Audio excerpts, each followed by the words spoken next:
booktube and welcome back to my channel Aussie SFF. I'm Sarah and this is my sci-fi and fantasy channel.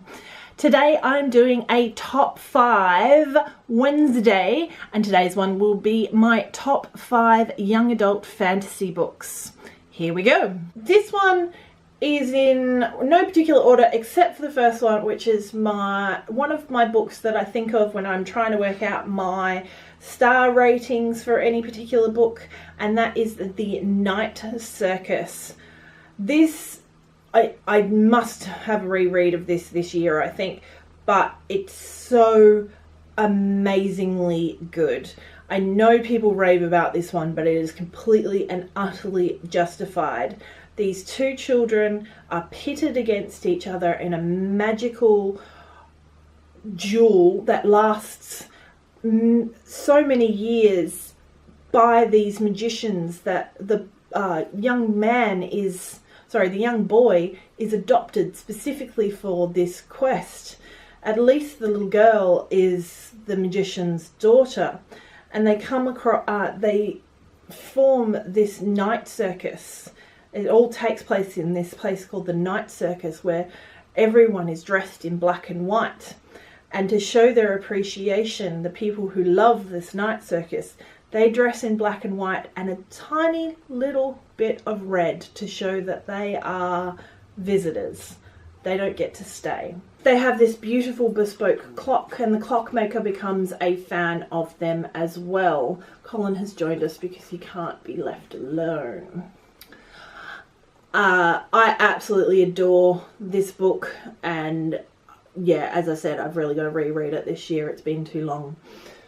Yes, yawn. My next favourite series is the Throne of Glass series, and I initially loved it for the gender reversals that were occurring in the first book, but now I love it because of Manon Blackbeak.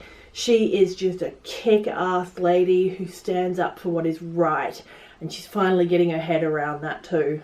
Yeah, you like that? No, not really.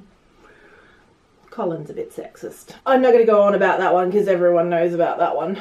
My next one is the Bone Season series by Samantha Shannon, and this series is just, I find it to be beautiful.